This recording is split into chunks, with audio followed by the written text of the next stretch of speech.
Hello students. Next class में आपका स्वागत है। क्लास नंबर है 4 और हम बात कर रहे हैं बिजनेस फाइनेंस की। बीकॉम सेम का सब्जेक्ट है। चैप्टर नंबर है 13 और चैप्टर का नाम है लीवरेज। ठीक है, ये बुक के अकॉर्डिंग चैप्टर नंबर 13 है। रिफ्रेशर का हम रिवीजन कर रहे हैं, एग्जाम के लिए इंपॉर्टेंट क्वेश्चन हमको वहाँ से मिलने वाले हैं।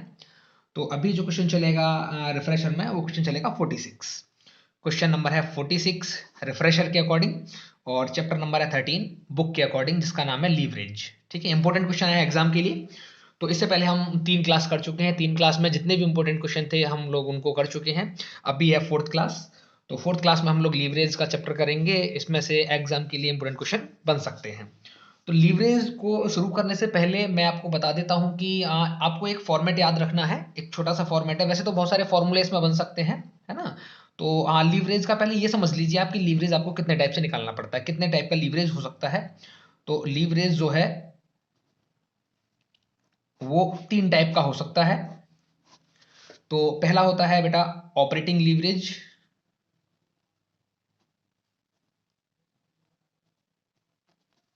इसको बोलते हैं परिचालन। लीवरेज को बोलते हैं हिंदी में उत्तोलन। दूसरा होता है आपका फाइनेंशियल लीवरेज।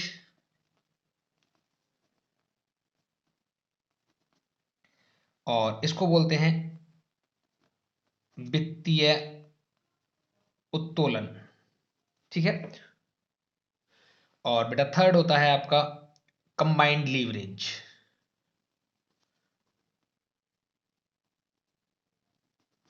इसको बोलते हैं मिश्रित उत्तोलन।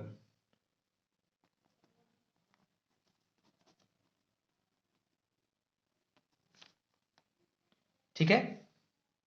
तो अभी इसको शॉर्ट में बोलेंगे बेटा ओ एल, इसको शॉर्ट में बोलेंगे एफ एल और इसको शॉर्ट में बोलेंगे सी एल। ठीक है, ऐसे इनको बोलने वाले हैं। तो इन तीनों के फॉर्मूले वैसे तो होते हैं, मैं फॉर्मूले भी आपके लिए लिख देता हूं क्या क्या फॉर्मूला होने वाला है। तो बेटा ऑपरेटिंग लीवरेज का जो फॉर्मूला है, इसका जो फॉर्मूला है ओ एल बराबर होता है बेटा C upon E B I T होता है। फाइनेंशियल लीवरेज का फॉर्मूला क्या होता है बेटा, फाइनेंशियल लीवरेज का फॉर्मूला है E B I T upon E B T. और जो कंबाइंड लीवरेज है इसको ऐसे बोल सकते हैं, ये operating leverage multiply by financial leverage हो सकता है। या हम इसको ऐसे भी बोल सकते हैं कि ये सी अपॉन ई बी टी होता है। ठीक है, इनकी फुल फॉर्म जो है मैं लिख देता हूं आपके सामने क्या क्या वैल्यू होती हैं ये। तो जहां पर सी जो है, सी को बोला जाता है बेटा कंट्रीब्यूशन।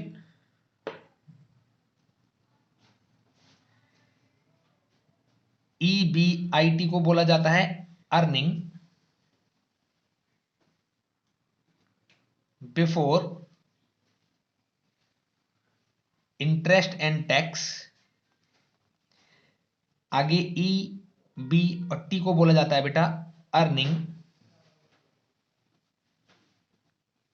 Before tax. ठीक है, ये फॉर्मूले होते हैं। अब ये जो सी है, सी बनता कैसे है बेटा, जो कंट्रीब्यूशन है वो बनता है बेटा सेल्स में से वेरिएबल कॉस्ट लेस करके। ठीक है। और जो ई बी आई टी है वो बनता है बेटा सी में से फिक्स्ड कॉस्ट को लेस करके। तो इस टाइप के बहुत सारे फॉर्मूले हो सकते हैं। तो मैं आपको एक ऐसा फॉर्मेट बताता हूं जिसमें आपको ये सब फॉर्मूले याद नहीं करने पड़ेंगे, किसमें से क्या लेस करना है, कब क्या बनेगा। एक छोटा सा टेबल आप याद रख लीजिए, उससे आपका सारा क्लियर हो जाएगा। कब सी बनेगा, कब ईबीआईटी बनेगा, कब ईबीटी बनेगा। तो वही टेबल हम बनाते हैं, इसको आप याद ना करिए कि सी कब बनेगा और ईबीआईटी कब बनेगा, ईबीटी कब बनेगा, ऐसा याद मत करिए। ठीक है, चलिए तो हम यहाँ लिख लेते हैं कैलकुलेशन टेबल। जैसे कॉस्ट सीट बनाते हैं ना, वैसे ही ऐसी एक टेबल आप बना लीजिए। और उसमें सबसे पहले आता है बेटा इधर सेल्स। सेल्स की वैल्यू इधर। अब सेल्स में से माइनस करना होता है हमको वेरिएबल कॉस्ट। वेरिएबल कॉस्ट को जैसे ही हम माइनस करेंगे बेटे, तो वेरिएबल कॉस्ट को माइनस करने का इधर एक वैल्यू बनेगी और उस वैल्यू को बोलते हैं बेटा कंट्रीब्यूशन, जिसको बोला जाता है सी। इसमें से माइनस किया जाता है बेटा फिक्स्ड कॉस्ट को। जब ये फिक्स्ड कॉस्ट यहां माइनस होगी तो इसके बाद एक वैल्यू बनेगी बेटा इधर, इसको बोलते हैं EBIT, इधर एक वैल्यू आएगी, ठीक है। अब जब ये EBIT आएगा, इसमें से माइनस करना होता है बेटा हमको इंटरेस्ट। और जब ये इंटरेस्ट माइनस हो जाता है इसमें से, फिर एक वैल्यू इधर बनती है बेटा, उसको बोलते हैं EBT, है ना, EBT बोलते हैं इसको। इसको बोला जाता है अर्निंग बिफोर टैक्स। अब इसमें से माइनस किया जाता है बेटा क्या, टैक्स। जब टैक्स इसमें से माइनस हो जाएगा यहाँ पे, तो एक वैल्यू इधर बनेगी बेटा, और उस वैल्यू को बोला जाता है EAT, earning after tax. Okay, चलिए, यही क्या रहता है बेटा, हमारा नेट प्रॉफिट होता है यही। EBIT को बोलते हैं ऑपरेटिंग प्रॉफिट, ऑपरेटिंग प्रॉफिट। तो ये एक ऐसी टेबल तुम याद रख लीजिए, तो उससे क्या रहेगा, सारे क्वेश्चंस के फॉर्मूले याद करने की जरूरत नहीं है, इसी से सारे के सारे सॉल्व हो जाएंगे, ठीक है। अब बिना देरी करते हुए पढ़ते हैं क्वेश्चन नंबर 1, मतलब जो रिफ्रेशर में दिया हुआ क्वेश्चन है, और उस क्वेश्चन का नंबर है क्वेश्चन नंबर 46। देखिए क्वेश्चन नंबर 46 में क्या दिया है आपको, मैं वैल्यू लिख लेता हूं एक बारी। समतांश पूंजी दी है 2 लाख रुपए की, लिख देता हूं इधर। इक्विटी शेयर कैपिटल दिया हुआ है बेटा 2 लाख का। इसके बाद में 10% का प्रेफरेंस शेयर दिया हुआ है, कितने का, 3 लाख रुपए का। इसके बाद में 8% के डिवेंचर दिए हुए हैं बेटा, कितने के, 2,50,000 के। और कंपनी का वर्तमान परिचालन लाभ जो EBIT दिया है 1 लाख रुपए का, EBIT दिया हुआ है बेटा 1 लाख का। कंपनी को 25% की दर से कर दिया जाता है, तो टैक्स जो है बेटा कितना है, 25% का टैक्स है। तो फाइनेंशियल लीवरेज की गणना आपको करनी है, FL आपको फाइंड आउट करना है बेटा। तो FL जब हम फाइंड आउट करेंगे, तो FL का फॉर्मूला हमारे पास होना चाहिए, तो लिखेंगे इधर बेटा हम पहले calculation of FL, calculation of FL मतलब फाइनेंशियल लीवरेज। तो फाइनेंशियल लीवरेज का फॉर्मूला क्या है, मैंने अभी भी बताया था बेटा, फाइनेंशियल लीवरेज होता है EBIT अपॉन EBT, ये फॉर्मूला होता है EBIT upon EBT, financial leverage का ये फॉर्मूला होने वाला है, ठीक है। तो हमारे पास जो इंफॉर्मेशन है, इस इंफॉर्मेशन से हम EBIT निकालेंगे। तो EBIT तो ऑलरेडी हमको दिया हुआ है, हमको EBT निकालना पड़ेगा। अब EBT निकालने के लिए हम क्या करेंगे, ये टेबल हम देखेंगे, इस टेबल के अकॉर्डिंग हम कैलकुलेशन करेंगे। देखिए सेल्स हमको नहीं दिया, हमको क्या दिया, EBIT दिया, तो EBIT से हमको लिखना शुरू करना पड़ेगा यहां से बेटा। देखो EBIT बराबर कितना दिया है हमको, 1 लाख रुपीज, ठीक है। इसमें से लेस करना है बेटा हमको क्या, इंटरेस्ट। कितना इंटरेस्ट लेस करेंगे बेटा, इंटरेस्ट दिया जाता है डिवेंचर पे, 8% का डिवेंचर 2.5 लाख के हैं, तो 2.5 लाख का 8% लिखना पड़ेगा यहाँ पे, है ना, समझने के लिए लिख लीजिए। 2.5 लाख का कितने परसेंट बेटा, 8%। निकाल देते हैं बेटा, 2.5 लाख का 8%, 2,50,000 का 8%, कितना आएगा, 20,000 रुपया, ठीक है। ये भी लेस होगा, साथ में इसमें प्रेफरेंस शेयर भी है, तो इनका डिविडेंड भी हमको देना पड़ेगा ना, डिविडेंड भी देंगे हम। डिविडेंड कितना बेटा, 10%।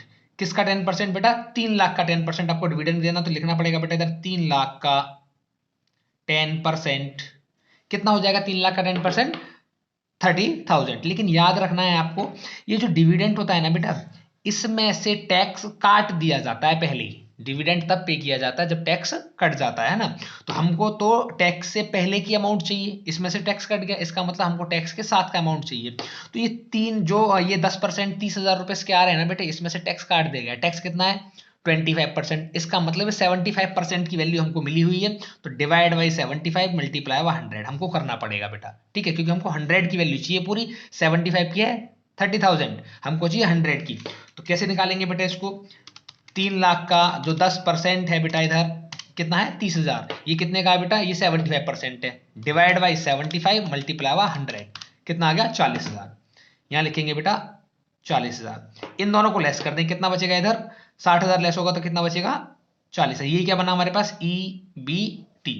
इस फॉर्मूले में वैल्यू को पुट कर दीजिए बेटा, 1 लाख डिवाइड बाई 40,000, आंसर आ जाएगा 2.5, ठीक है। ये क्वेश्चन हो गया सॉल्व।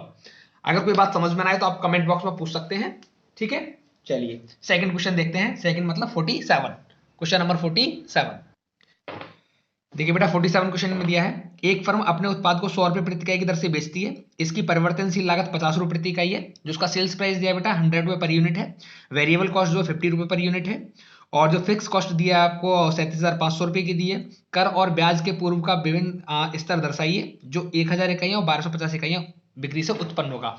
आपको जो है EBIT बताना है, और जो 1000 यूनिट के लिए है और 1250 यूनिट के लिए। ठीक है, तो इधर लिखेंगे calculation table for EBT and EBIT, जो भी लिखना चाहें आप, है ना। कैलकुलेशन टेबल जो अभी अभी हम सीख के आए हैं वही लिखना है, कैलकुलेशन ऑफ EBIT।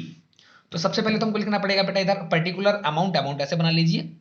तो ये वाला जो अमाउंट है बेटा कितने के लिए, 1000 यूनिट के लिए है। और ये वाला जो अमाउंट है बेटा कितने के लिए है, ये 1250 यूनिट के लिए बेटा। ठीक है, और इधर लिख लीजिए आप पर्टिकुलर।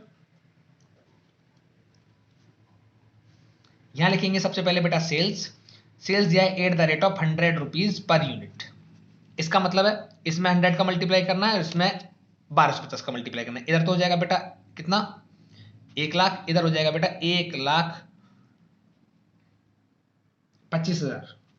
ठीक है, इसके बाद में दिया minus variable cost. Variable cost दिया @ आपका 50 रुपया पर यूनिट के हिसाब से बेटा। इसका मल्टीप्लाई 50 में करें कितना आएगा, 50,000। इसका मल्टीप्लाई 50 में कितना आएगा बेटा, 62,500। ये दोनों लेस हो जाएंगे, और लेस होने का इधर कितना बचेगा बेटा, 50,000। इधर कितना बचेगा, 62,500। ये बन गया आपका कंट्रीब्यूशन। ठीक है, माइनस करेंगे इसमें से फिक्स्ड कॉस्ट। कितना दिया है, गिवन है पहले से 37,500 रुपया। इधर भी कितना गिवन है बेटा, 37,500 रुपया। इसको भी लेस कर दीजिए आप। अब जब लेस करेंगे तो ये बचेगा बेटा 12,500, और ये वाला बचेगा 25,000। ठीक है, अब इसमें से क्या लेस करना है आपको, ये बन जाएगा आपका EBIT। EBIT बन गया बेटा ये। अब इसमें से चाहे तो आप इंटरेस्ट भी लेस कर सकते हैं। इंटरेस्ट लेस करेंगे तो इंटरेस्ट तो कोई दे नहीं रखा है, लेस नहीं कर पाएंगे आप। कितना रहेगा, 12,500, और ये कितना रहेगा बेटा, 25,000। और ये क्या बन जाएगा आपका EBT। ठीक है, इतना ही आपसे क्वेश्चन में पूछा गया है कि आप EBT बता दीजिए या EBIT बता दीजिए। ओके, चलिए ये क्वेश्चन हो गया खत्म। इतना ही पूछा, टेबल ही पूछी आपसे, और कुछ नहीं पूछा है। अब क्वेश्चन कौन सा था बेटा, ये क्वेश्चन था 47। ये था 47। अब क्वेश्चन देखेंगे बेटा 48। देखिए क्या बोला है 48 क्वेश्चन में। 48 क्वेश्चन है, एक कंपनी 50,000 इकाइयों का उत्पादन है विक्रय 10 रुपए प्रति इकाई के मूल्य पर करती है। यूनिट है उसके पास 50,000, और सेल्स प्राइस है उसका 10 रुपीज पर यूनिट के हिसाब से। वेरिएबल कॉस्ट है 4 रुपए प्रति इकाई की दर से, और जो फिक्स कॉस्ट है वो है 2,50,000 रुपए की। तथा ऋण पूंजी पर ब्याज का भार 30,000 रुपए सालाना है। ठीक है, जो उसका इंटरेस्ट है वो 30,000 रुपए का है। कंपनी ने संयुक्त लीवरेज की गणना करनी है। ठीक है, तो आपको कंबाइंड लीवरेज निकालना है। तो कंबाइंड लीवरेज निकालने के लिए दो तरीके हैं, या तो पहले आप फाइनेंशियल निकालिए और ऑपरेटिंग निकालिए, दोनों का मल्टीप्लाई कर दीजिए, या कंबाइंड लीवरेज का आपको फॉर्मूला पता हो उस फॉर्मूला पुट कर लीजिए वैल्यू। तो यहाँ पे लिखेंगे पहले कैलकुलेशन टेबल हमको बनानी ही पड़ेगी, क्योंकि हमको कंबाइंड लीवरेज निकालना है। लीवरेज कोई भी निकालेंगे, कैलकुलेशन टेबल आप बना लीजिए, कैलकुलेशन टेबल। ठीक है, तो सबसे पहले कैलकुलेशन टेबल में क्या आएगा बेटा, सेल्स, वही सब। तो सेल्स कितना दिया है बेटा, 100 रुपये पर यूनिट। सेल्स दिया है आपको 10 रुपये पर यूनिट, @ 10 रुपये पर यूनिट के हिसाब से। और ये हम बना रहे हैं फॉर कितनी यूनिट के लिए बना रहे हैं बेटा, 50,000 यूनिट के लिए। ठीक है, तो 50,000 यूनिट का मल्टीप्लाई करेंगे 10 में तो कितना हो जाएगा बेटा, ये हो जाएगा हमारा 5 लाख रुपया। पर्टिकुलर अमाउंट आप खुद लिख लेना इसमें। माइनस करेंगे बेटा वेरिएबल कॉस्ट। कितना वेरिएबल कॉस्ट है हमारा, @ 4 रुपया पर यूनिट के हिसाब से। तो इसका मल्टीप्लाई 4 में कितना हो जाएगा बेटा, 2 लाख। कितना बचेगा इधर, 3 लाख। ये बचेगा हमारे पास कंट्रीब्यूशन। माइनस करना है इसमें से फिक्स्ड कॉस्ट। कितना फिक्स्ड कॉस्ट दिया है बेटा, फिक्स्ड कॉस्ट है 2,50,000। कितना बचेगा इसमें से, 50,000। यही क्या बनेगा हमारे पास, EBIT। ये बन गया EBIT। अब माइनस करना है इसमें से इंटरेस्ट। कितना इंटरेस्ट है हमारे पास, 30,000 गिवन है पहले से बेटे, तो कितना बचेगा 20,000, और ये 20,000 क्या है, ई बी और टी। अब हमको लिखना है इधर calculation of F L. F L निकलवाया है या कंबाइंड निकलवाया, देखते हैं एक बारी। हमसे संयुक्त लीवरेज पूछ रहा है, calculation of C L, combined leverage. अब कंबाइंड लीवरेज का जो फॉर्मूला है वो फॉर्मूला क्या है बेटा, वो फॉर्मूला है सी अपॉन ई बी और टी। ठीक है, तो C upon E B T कितना, सी कितना है बेटा हमारे पास 3 lakh, divide by E B T कितना है 20,000। इसको सॉल्व कर देंगे बेटा, कितना आंसर आ गया 15। इसका आंसर आ गया बेटा 15। 48 क्वेश्चन खत्म हो गया है ये। अब चेक करते हैं 49 क्वेश्चन बेटा। ठीक है, 49 क्वेश्चन देखिए क्या है 49 क्वेश्चन। 49 पढ़ते हैं 49 क्वेश्चन बेटा। लिखा है नेहा कॉर्पोरेशन ने एक नए उत्पाद के लिए अनुमान लगाया है। ठीक है, इसका सम विच्छेद बिंदु ब्रेक इवन पॉइंट आपको दिया है 2000 इकाइयों का, आपको दिया है ब्रेक इवन पॉइंट कितना 2000 यूनिट, ये वैल्यू आपको दी है। यदि इकाइयों को 14 रुपए प्रति इकाई की दर से बेचा जाता है, सेल्स जो दिया आपको 14 रुपए पर इकाई, 14 रुपीज पर यूनिट दिया है, और वेरिएबल कॉस्ट जो है वो 9 रुपए पर यूनिट है। इसके अलावा बेटा आगे बोल रहा है वो 2500 यूनिट एक बार में बेचनी है, 3000 यूनिट एक बार में बेचनी है, और ऑपरेटिंग लीवरेज आपको बताना है। आगे बोल रहा है 2500 इकाइयों और 3000 इकाइयों के लिए बिक्री की मात्रा का परिचालन लीवरेज और उनमें अंतर से आप क्या निष्कर्ष निकालते हैं, ये आपको बताया हुआ है। ठीक है, चलिए, तो आपको एक बात तो पता है कि इसमें जो कैलकुलेशन टेबल बनेगी बेटा, यहां बना लेते हैं कैलकुलेशन टेबल। ठीक है, 4 किसके लिए निकाल रहे हैं हम, ऑपरेटिंग लीवरेज के लिए। इसमें ऑपरेटिंग लीवरेज निकलवा रहा है हमसे, है ना, ऑपरेटिंग लीवरेज के लिए हम बना रहे हैं। अब आपको एक चीज समझनी है इसमें बेटा, इसमें जो यूनिट दी है ना वो 3 यूनिट दी है। एक बार 2000 यूनिट दी है, एक बार 2500 यूनिट दी है, एक बार 3000 यूनिट दी है बेटा, एक बार 3000 यूनिट दी है आपको। ठीक है, ये जो पॉइंट है बेटा 2000 यूनिट का, इसमें क्या दिया है, समविच्छेद बिंदु है, ब्रेक इवन पॉइंट है, ये वाला आपका ब्रेक इवन पॉइंट वाला वैल्यू है। ठीक है, अब आपको समझना है बेटा इस क्वेश्चन में आपको सेल्स नहीं दिया हुआ है, तो सेल्स आपको फाइंड आउट करना पड़ेगा बेटा। अब सेल्स कैसे फाइंड आउट करेंगे हम, वो देखते हैं हम जरा। देखिए, तो सेल्स बराबर एट द रेट ऑफ, वहां पे दिया हुआ है बेटा कितना, सेल्स वैल्यू कितना है हमारा 14 रुपीज पर यूनिट के हिसाब से। ठीक है बेटे, तो 14 रुपीज का मल्टीप्लाई करेंगे हम किसमें, एक बार तो यहां मल्टीप्लाई करना है, कितना आएगा बेटा 28,000। एक बार इधर मल्टीप्लाई करेंगे 2500 का 14 में मल्टीप्लाई करेंगे कितना आएगा बेटा 35,000। 3000 का मल्टीप्लाई करेंगे 14 में कितना आएगा बेटा 42,000। ठीक है, माइनस करना है इसमें से वेरिएबल कॉस्ट। वेरिएबल कॉस्ट हमको दिया हुआ कितना बेटा, वेरिएबल कॉस्ट के क्या बोलता है उसने, eight the rate of 9 rupees per unit. इसका मल्टीप्लाई करेंगे 9 में कितना आएगा 18,000। इसका मल्टीप्लाई करेंगे 9 में कितना आएगा 22,500, और इसका मल्टीप्लाई करेंगे 9 में कितना आएगा 27,000। लेस कर देंगे बेटा, कितना बचेगा इधर 10,000, इधर कितना बचेगा बेटा 12,500, इधर कितना बचेगा बेटा 15,000। ये क्या बन गया कंट्रीब्यूशन। ठीक है, अब इसमें से लेस करना है हमको फिक्स्ड कॉस्ट, और फिक्स्ड कॉस्ट क्वेश्चन में दिया नहीं है। तो जो ये ब्रेक इवन पॉइंट दिया है ना बेटा 2000 का, जो ब्रेक इवन पॉइंट है 2000 का, इससे आपको फिक्स्ड कॉस्ट फाइंड आउट करनी पड़ेगी। आप एक बात समझिए कि जिस यूनिट के लिए ब्रेक इवन पॉइंट दिया होता है, तो ब्रेक इवन पॉइंट का मतलब है कि उसका कंट्रीब्यूशन जो है वो फिक्स्ड कॉस्ट के बराबर होता है। कंट्रीब्यूशन जो है वो फिक्स्ड कॉस्ट के बराबर होता है। ब्रेक इवन पॉइंट की वैल्यू कौन है बेटा 2000, तो ये जो कंट्रीब्यूशन है यही फिक्स्ड कॉस्ट के बराबर होगा। अगर ब्रेक इवन पॉइंट होता 2500 का, तो फिक्स्ड कॉस्ट कितने के बराबर होती 12,500 के बराबर। ब्रेक इवन पॉइंट होता 3000 का, तो फिक्स्ड कॉस्ट कितने के बराबर होती 15,000 के बराबर। लेकिन अभी फिक्स्ड कॉस्ट कितना है बेटा 10,000 के बराबर। क्यों है 10,000 के बराबर, क्योंकि ब्रेक इवन पॉइंट ये है। अब फिक्स्ड कॉस्ट का मतलब है जो एक बार लगेगा वही तीनों में बराबर सेम लगेगा बेटा, इधर भी 10,000 और इधर भी कितना 10,000। लेस कर दीजिए बेटा, इसका कितना बचेगा बेटा नील 0, इसका कितना बचेगा 2,500, और इसका कितना बचेगा बेटा 5,000। ये क्या बन गया हमारे पास ई EBIT, ठीक है, EBIT बन गया। अब इंटरेस्ट वगैरह प्रश्न में कहीं दिया नहीं है बेटा, हमको निकालना है क्या, ऑपरेटिंग लीवरेज हमको निकालना है बेटा। क्या निकालना है हमको, ऑपरेटिंग लीवरेज। तो ऑपरेटिंग लीवरेज का फॉर्मूला क्या है बेटा, C/EBIT, ये फॉर्मूला ऑपरेटिंग लीवरेज का है। इसको ऐसे स्केलिंग कर लेंगे हम इस तरीके से, ठीक है। तो ऑपरेटिंग लीवरेज का हमको फॉर्मूला लगा दिया। अब ऑपरेटिंग लीवरेज हम निकालते हैं बेटा, इधर कितना आएगा, इधर तो नील आएगा, इधर कितना आएगा बेटा, इधर कितना सी है 12,500 डिवाइड बाई 2500, इसका आंसर कितना आने वाला है बेटा 5। इधर कितना आंसर आएगा 15,000 डिवाइड बाई 5,000, फाइनली आंसर कितना आएगा इधर 3। ये हमारा ऑपरेटिंग लीवरेज निकल गया, ठीक है। तो ये हो गया क्वेश्चन नंबर 49। नेक्स्ट क्वेश्चन देखते हैं बेटा, क्वेश्चन नंबर 50। क्वेश्चन नंबर 50 देखिए कैसे करेंगे क्वेश्चन नंबर 50 को। क्वेश्चन नंबर 50 में क्या दिया हुआ बेटा, ए लिमिटेड और बी लिमिटेड के आंकड़े हैं आपके पास, डाटा दे रखा है रिलेटेड टू ए लिमिटेड और related to B limited.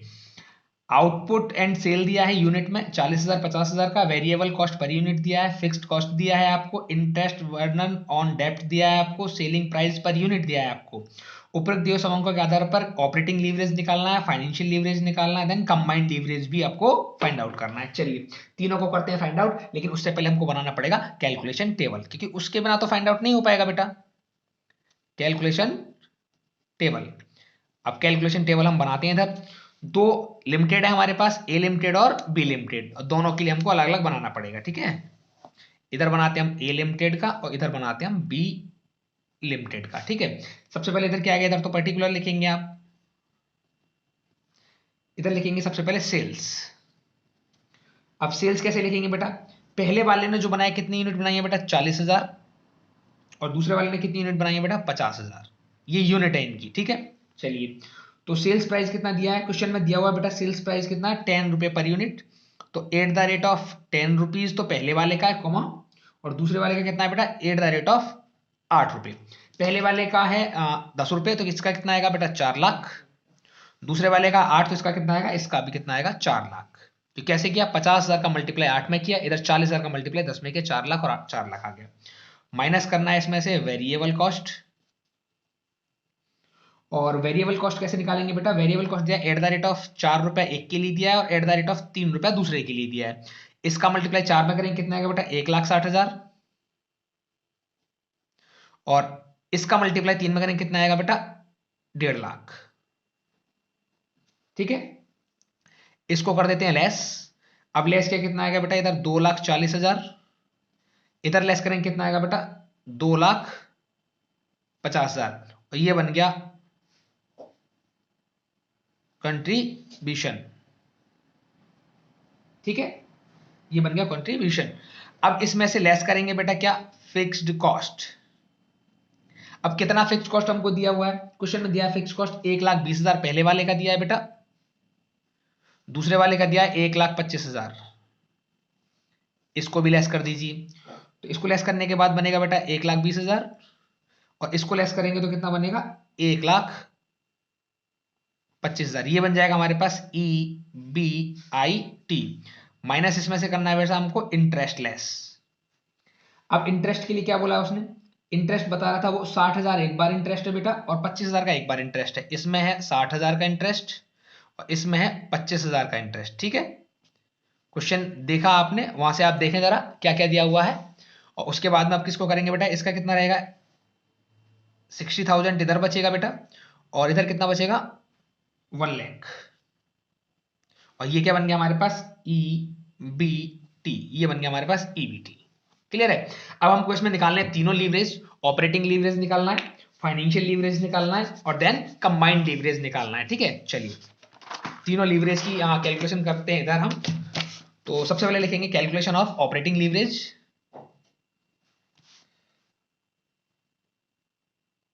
Calculation of operating leverage,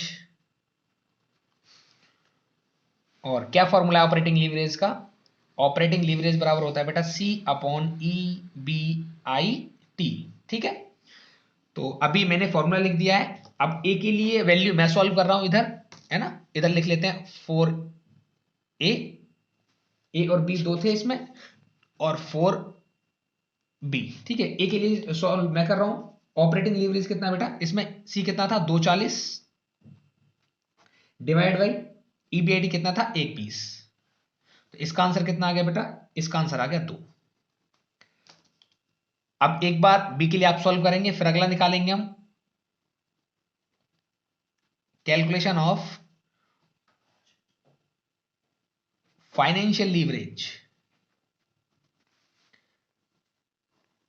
अब फाइनेंशियल लीवरेज का फॉर्मूला क्या है बेटा, फाइनेंशियल लीवरेज का फॉर्मूला है E B I T upon E B T.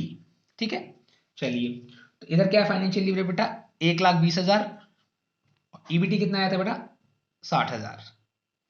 तो फाइनली आंसर कितना आ गया 2। ठीक है, अब बी के लिए आप खुद निकालेंगे। अब ऐसे इधर कैलकुलेशन ऑफ कंबाइंड लीवरेज।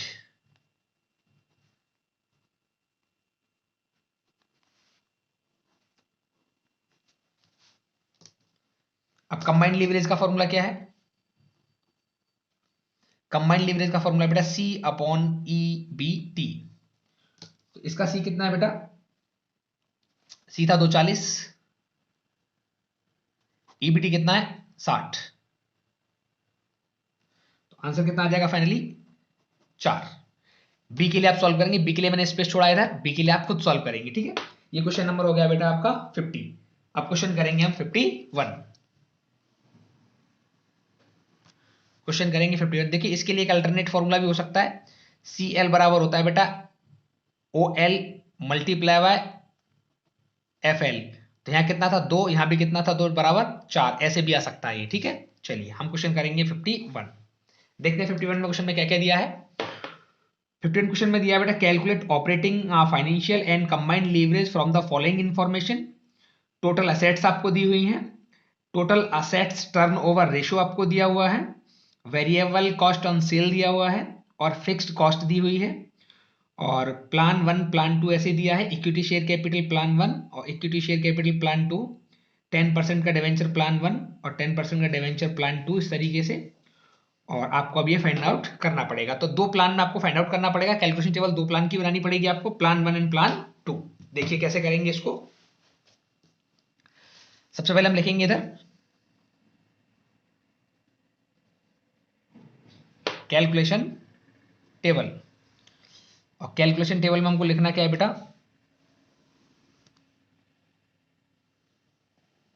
एक तरफ प्लान 1 एक तरफ प्लान 2, प्लान ए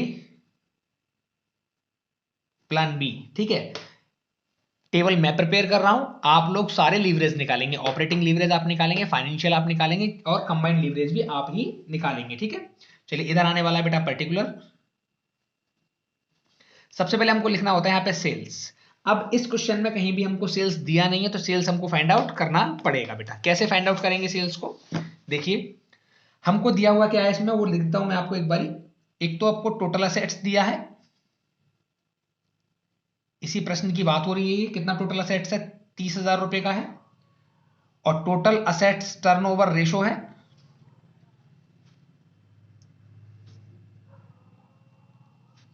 कितना दिया है बेटा 2 टाइम, और इसके अलावा वेरिएबल कॉस्ट दिया है और फिक्स्ड कॉस्ट दिया है। तो इतना ही समझिए, इतना काफी आपके लिए, इससे आपका सेल्स निकल जाएगा बेटा। तो टोटल असेट्स टर्नओवर रेशो का फॉर्मूला आपको पता होना चाहिए। टोटल असेट्स टर्नओवर रेशो क्या फॉर्मूला है बेटा, sales divide by total assets. इस फॉर्मूला वैल्यू पुट करिए बेटा, ये कितना है 2, सेल्स हमको नहीं पता है, डिवाइड बाय टोटल असेट्स कितना है 30,000, इसका मल्टीप्लाई इधर हो जाएगा, कितना बच जाएगा बेटा, सेल्स बराबर हो जाएगा 60,000। इसका मतलब प्लान ए में भी सेल्स 60,000 है, और प्लान बी में भी सेल्स कितना है बेटा 60,000 होने वाला है। ठीक है, इधर लिख दीजिए प्लान ए में 60,000, प्लान बी में 60,000, माइनस करेंगे बेटा यहां से वेरिएबल कॉस्ट। कितना वेरिएबल कॉस्ट दिया आपको 60%, तो at the rate of 60% of sales. इसका 60% निकालेंगे बेटा कितना आएगा 36,000, इसका भी 60% कितना आएगा बेटा 36,000।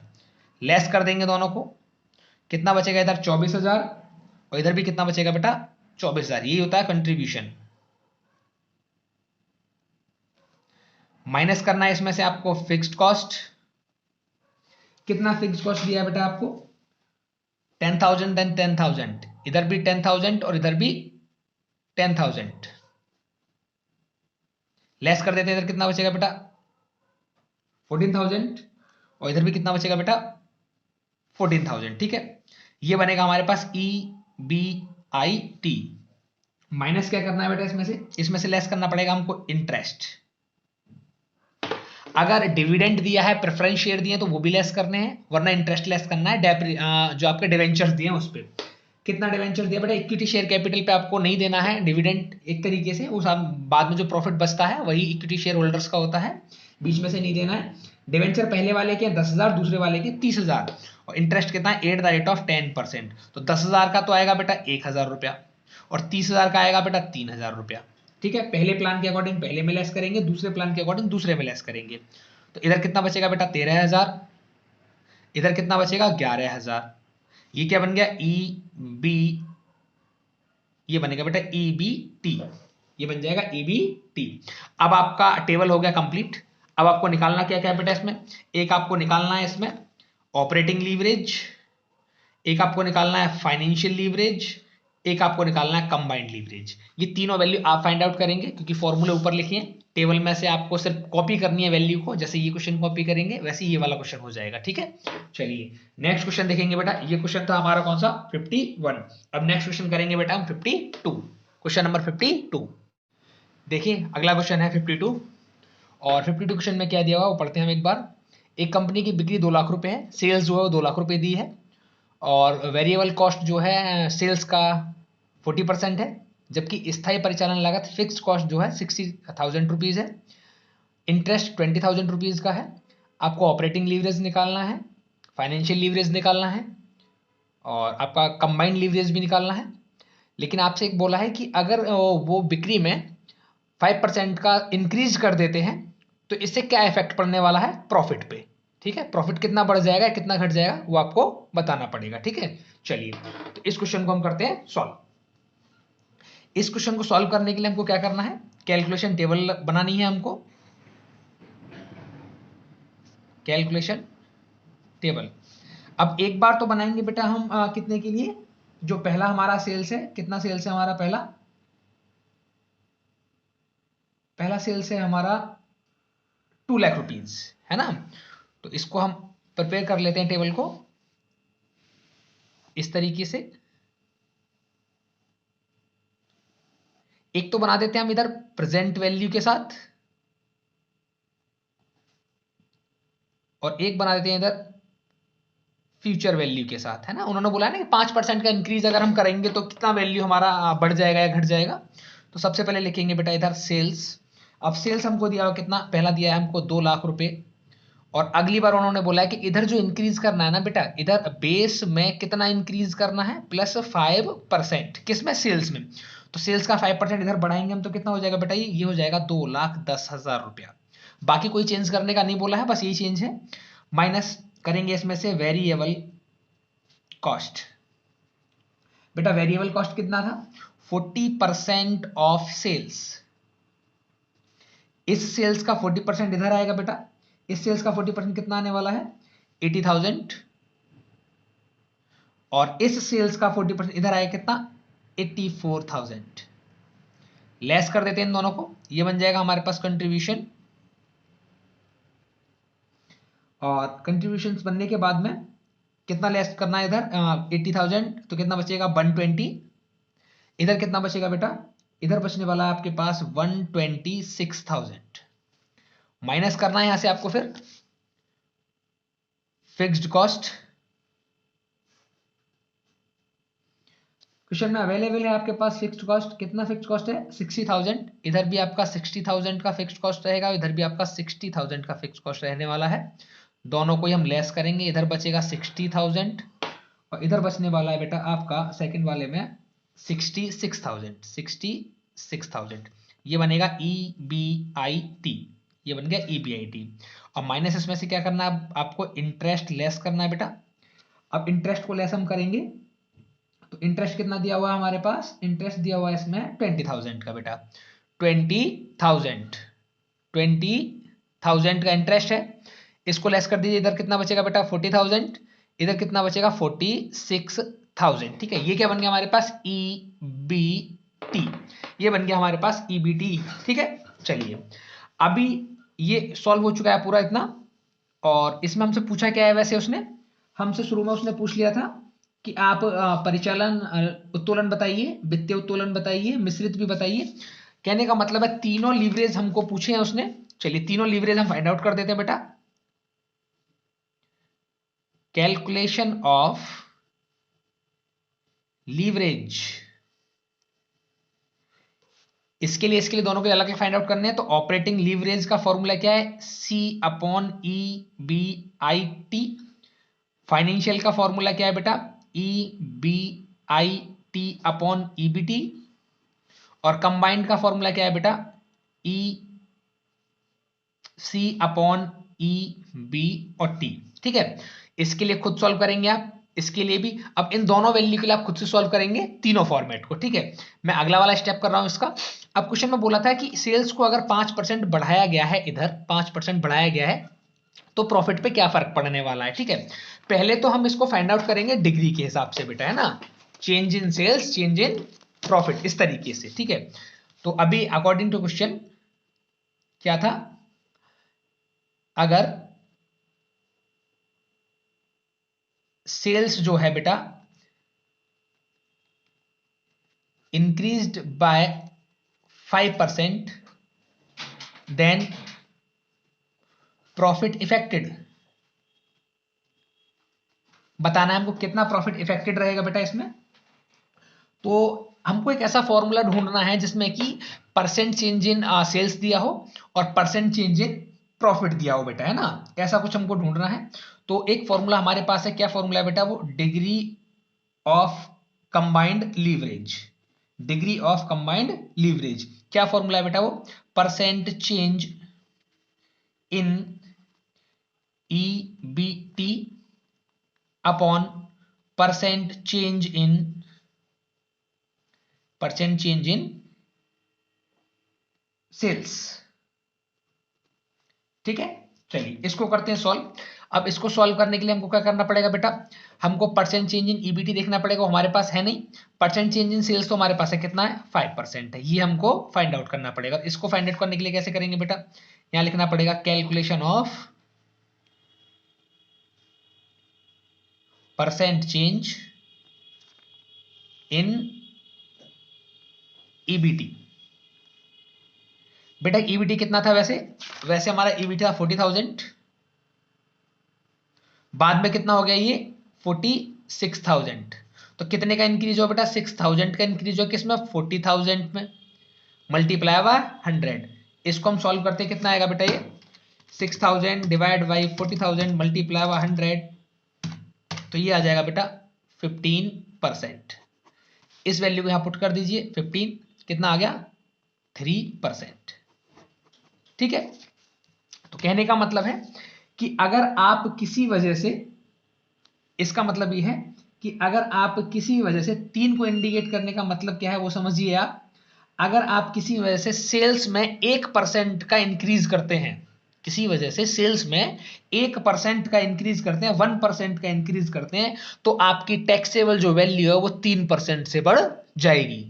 टैक्सेबल जो वैल्यू है वो 3% से बढ़ जाएगी, मतलब 1% सेल्स जो है 3% का टैक्सेबल वैल्यू बढ़ाती है, ये इंडिकेशन है। देखिए अब सेटिस्फेक्शन कैसे करेंगे इसका, हमने यहाँ पे कितना परसेंट बढ़ाया बेटा, 5% बढ़ाया ही है ना, सेल्स को कितना परसेंट 5%, तो 5 के बदले में प्रॉफिट कितना बढ़ेगा, 5 दिया 15%। तो ये जो प्रॉफिट का चेंज है कितना होना चाहिए, 15% का होना चाहिए। हमने वही निकाल के देखा है, प्रॉफिट चेंज कितना है 15% है। ठीक है, ये क्वेश्चन मैं तुमसे पता करना चाह रहा था कि वो अगर इंडिकेशन 3% का है तो कहने का मतलब है कि 1% सेल इंक्रीज करने पर या 1% सेल को डिक्रीज करने पर 3% का फर्क पड़ने वाला है EBT में। ठीक है, जो आपका टैक्सेबल प्रॉफिट रहेगा उसमें।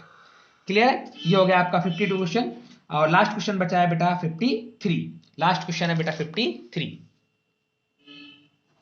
इस चैप्टर का लास्ट क्वेश्चन है 53। देखो क्या क्वेश्चन दिया है 53 में, एक चिट्ठा आपको दिया हुआ है बेटा, इक्विटी शेयर कैपिटल है, 10% का डिवेंचर है, 20% का प्रेफरेंस शेयर कैपिटल है, सन्ड्री क्रेडिटर्स हैं, फिक्स्ड असेट्स है, करंट असेट्स है, और क्या दिया, रिटेन अर्निंग दिया 40,000 रुपए की। ओके, कंपनी की कुल संपत्ति का विक्रय अनुपात 3 है। Total assets turnover ratio बोल सकते हैं इसको, total assets turnover ratio दिया है आपको 3। इसकी स्थायी परिचालन लागत दे रखी है, मतलब फिक्स्ड कॉस्ट जो है वो आपकी दी है 10 लाख रुपीज, और वेरिएबल कॉस्ट जो है वो है 40%, ठीक है, सेल्स का 40%। इनकम टैक्स जो है वो 25% है। तो आपको तीनों उत्तोलन आपको निकालने हैं इसमें, है ना, तीनों ही लीवरेज आपको फाइंड आउट करने हैं। ऐसा ही क्वेश्चन एक बार पहले आ चुका है, कौन सा, जो अभी अभी हमने किया था, इधर क्वेश्चन था एक हमारा, कौन सा क्वेश्चन था जिसमें कि टोटल असेट्स टर्नओवर रेशो हमने निकाला था, क्वेश्चन 51 था वो बेटा। तो 51 और 53 समथिंग जैसे क्वेश्चन है। चलिए कोई बात नहीं, अभी इधर करते हैं क्वेश्चन को। इधर लिखना पड़ेगा हमको calculation table, calculation table. Sales की तो एक ही वैल्यू रहेगी बेटा, क्योंकि इसमें एक ही है, लेकिन लीवरेज हमको तीनों ही निकालने पड़ेंगे इसमें, ठीक है। तो सबसे पहले हमको सेल्स ही चाहिए। अब सेल्स कैसे आएगा, सेल्स आएगा बेटा, सेल्स कहां से आएगा, सेल्स आएगा हमारे पास टर्नओवर रेशो से। सेल्स आएगा हमारे पास टोटल असेट्स टर्नओवर रेशो। दिया है हमको टोटल असेट्स टर्नओवर रेशो हमको दिया हुआ बेटा, कितना दिया, टोटल असेट्स टर्नओवर रेशो दिया बेटा हमको 3। टोटल असेट्स कितना है बेटा हमारे पास, क्वेश्चन में टोटल असेट्स हमको दिया है, कितना दिया है टोटल असेट्स, देखते हैं जरा। टोटल असेट्स दिया बेटा हमको 10 लाख रुपीज का टोटल असेट्स दिया है, जहां पे fix assets plus current assets दोनों को ऐड करने का कितना दिया, 10 लाख रुपीज। अब यहां से बना देंगे बेटा हम सेल्स। सेल्स हमको फाइंड आउट करना, तो कैसे लिखते हैं, total assets turnover ratio बराबर क्या होता है बेटा, sales divide by total assets. ये कितना दिया है, 3 टाइम्स दिया है। सेल्स हमको नहीं पता है बेटा, divide by 10 lakh rupees. Finally इसको सॉल्व करेंगे तो कितना आएगा, सेल्स बराबर आ जाएगा बेटा 30 लाख रुपए, 30 लाख रुपीज। ये हो गया बेटा सेल्स, ठीक है। अब इधर लिख लेते हैं, अपनी टेबल में पहुंच जाते हैं हम, जो हमारी टेबल है वहीं पे। देखो अब टेबल में कैसे लिखेंगे बेटा, सेल्स बराबर कितना दिया हमको, 30 लाख रुपीज, माइनस करेंगे बेटा इसमें से वेरिएबल, वेरिएबल कॉस्ट। कितना वेरिएबल कॉस्ट दिया है हमको बेटा, 40% ऑफ सेल्स, 40% ऑफ सेल्स। कितना दिया हो गया 40% बेटा, 12 लाख रुपए हो गए हैं। 30 लाख का 40% हो जाता है बेटा 12 लाख, घटा दो इनको, कितना बचेगा 18 लाख। जब इनको आप घटा देंगे तो कितना बचेगा, 18 लाख। ये क्या बन जाएगा हमारे पास, कंट्रीब्यूशन।